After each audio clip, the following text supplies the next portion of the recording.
What's up, guys? Today we're answering the question, is the Jensen CAR140MW worth $430?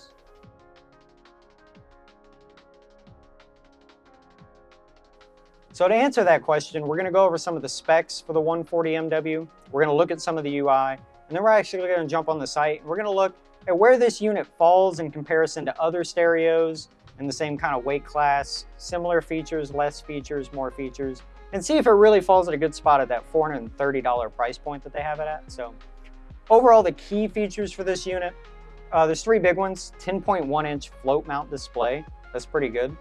Wireless or wired Apple CarPlay, that wireless being a big feature in today's market.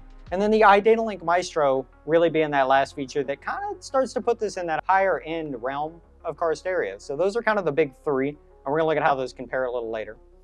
As for the overall specs of this unit, as I said, 10.1-inch display here with a 15-degree tilt left to right, as well as an up and down adjustment.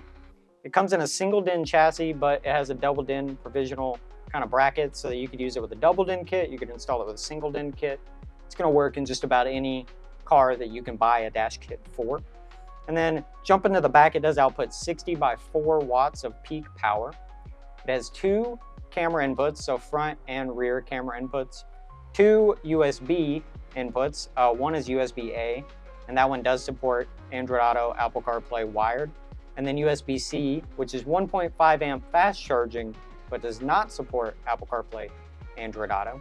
It also has 3 sets of 4-volt preamp outputs, so your front, rear, and subwoofer outputs, as well as one pair of audio-video inputs.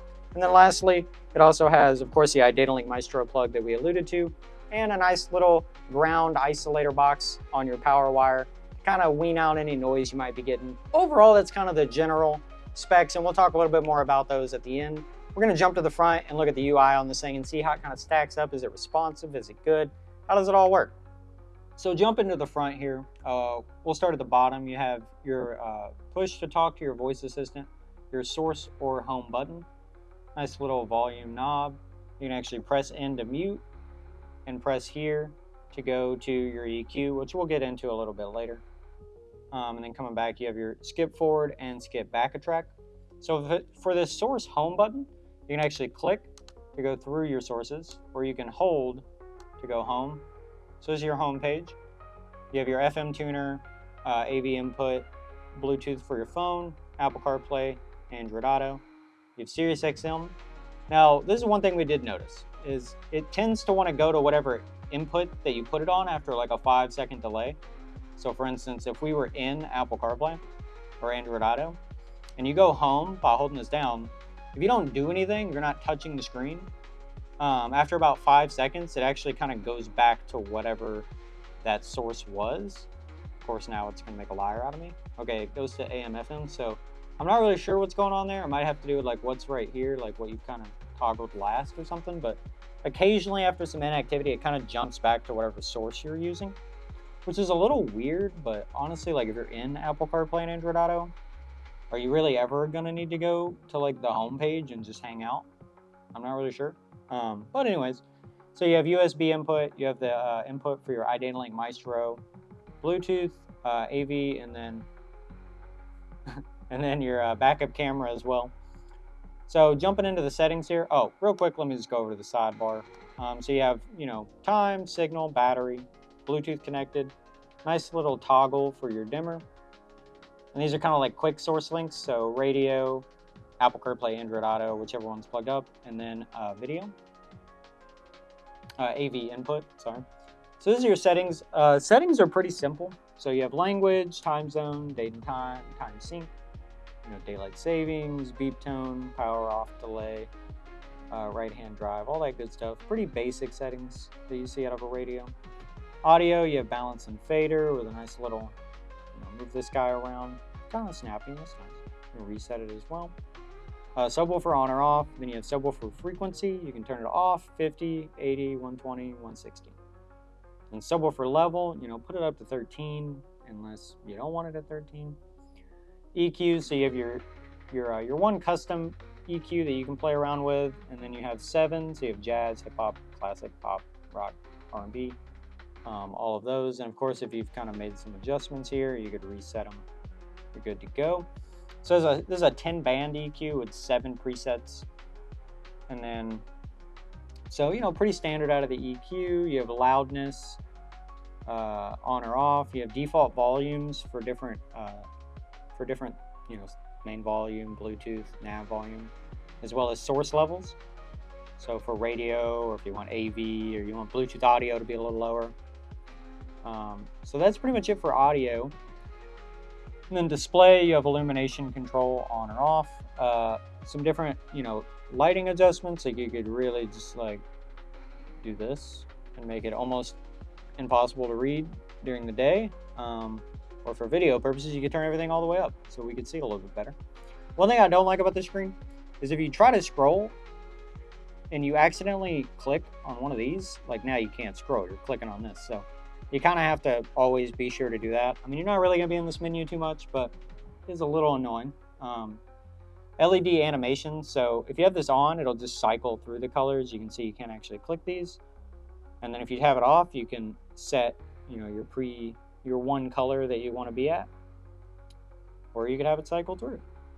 Wallpaper, so when you click wallpaper, it's like probably the slowest part. For some reason, it takes a while, or it takes, you know, a few seconds to load up the wallpapers. And these are all just like very basic kind of stock wallpapers with like some little filigree or just a blank black or something like that.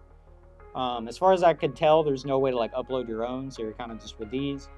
You have a nice, you know, basic black one that you can use those. So that's, oh yeah, it's basic black. It has like a weird kind of back shadow on the AM/FM, but pretty basic wallpaper. Wi-Fi, not a lot here, just on or off, password reset in your devices. Some Bluetooth, really big things here, you know, auto connect and auto answer. Camera, you have some camera, simple camera, rear view, front view, or front camera, rear camera, and then those views.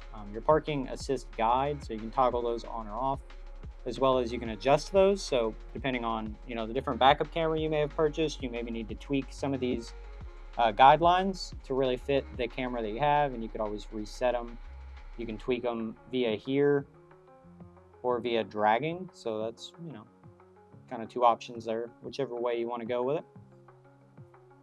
And then rear view delay, you can go up to 2 seconds on the delay between going into reverse and the camera appearing. Then radio, nothing really much to see here.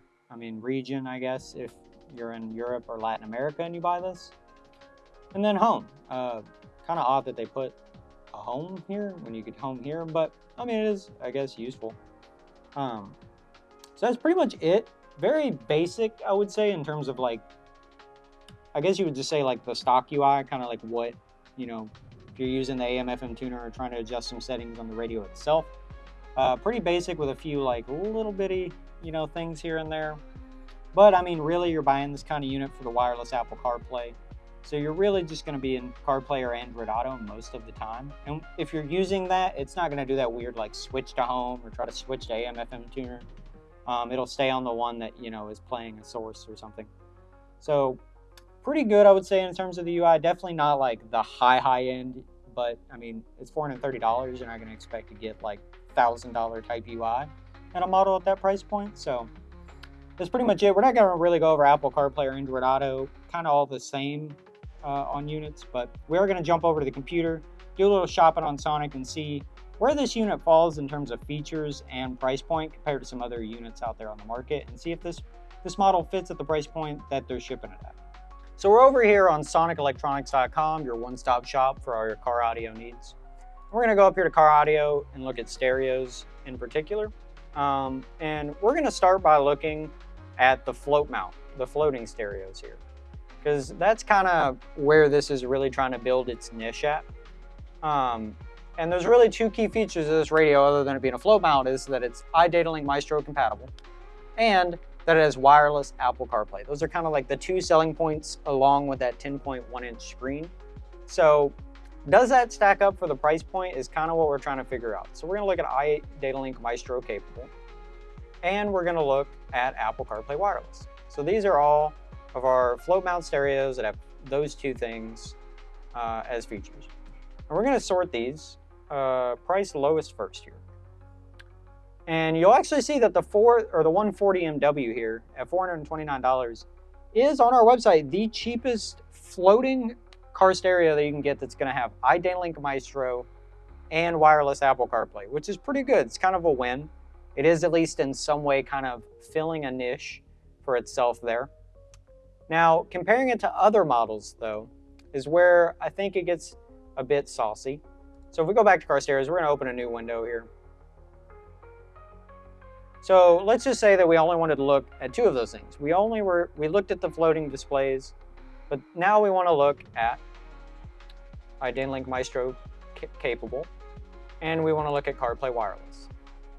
When we scroll up, we'll go ahead and sort price lowest first. And we'll actually see that, and maybe, wise of Jensen to do so, is you can actually get those same two features without the floating display in the CAR714MW. So if you're not really set on this floating display design, but you do want the wireless Apple CarPlay, and you do want the iDay-Link Maestro capabilities, the CAR714MW might be the way to go. I mean, at $299 at this moment, you get free backup camera, VIP, $30 rewards. It's a pretty good value. Now, if we jump back over to a new tab here, we're going to look at just all stereos in general. And we're going to see, well, what if you didn't care about the Apple CarPlay wireless, but you really wanted the iDay-Link Maestro capabilities here. So we're going to look at those. And we're going to filter those lowest first. Price lowest first. So the lowest iDay-Link Maestro capable stereo that we have on our website here, $269 on sale right now, regularly $339. But so there's quite a few options for if you're really looking for the iDay-Link Maestro specifically. You're not as concerned with the floating display, or you're not as concerned with the wireless Apple CarPlay. These do still have CarPlay, they're just not wireless, it's wired. But if you're looking for maybe just one of those three features, if you're looking for just the floating display, if you're looking for just the Maestro or just the wireless, I think there are some other options that you could really look at and be very satisfied with that purchase. However, jumping back to this large floating that we saw here, if you are looking specifically for a very nice, large floating display, you want the iDay-Link Maestro capabilities, and you want that hands-free wireless experience, at $430, the 140MW is filling that niche for you. I mean, you can see here the next cheapest we have on the site right now is the Pioneer DMH WT 3800 NEX at $700 right now. You can get it on a sale every now and then, or you get a bit of a discount, but it's a pretty substantial difference between the unit we're looking at, the 140MW, and the 3800 NEX from Pioneer. I would say that at $430, the 140MW, if you're looking to fulfill those kind of three key things, it's a good radio to solve that problem for you. And not to mention, depending on when you buy it, you could get a free backup camera. If it's enrolled in the VIP product program at the time, you could also get $43 in rewards to spend later. Also, if you're shopping on SonicElectronics.com and you come in and you load your car here, you can see that on this specific vehicle, on this radio right now, you're going to get $76.93 savings on the install accessories you need, which in this case is probably a free dash kit and wiring harness that you need to install this car stereo in your vehicle. So at $430, you get a free backup cam at checkout, free 1-day shipping if you're in Kentucky, 2-day if you're a little bit further away. You get the VIP program perks, you get the $43 in store credit rewards, the savings on the install accessories, and you get a radio that fits those three things you were looking for: Maestro capabilities, wireless CarPlay, and the large floating display. I would say that the 140MW priced at $430 bought on SonicElectronics.com is a pretty fair deal. So overall, that's our review of the Jensen CAR410MW. Hope you enjoyed this video. Be sure to smash that like button down below. Subscribe for all the cool content we've got in the works right now. Leave a comment about what you like, what you don't like. Tell us your favorite car audio fact. I don't know. Leave something nice down there too. We'll see you guys in the next one.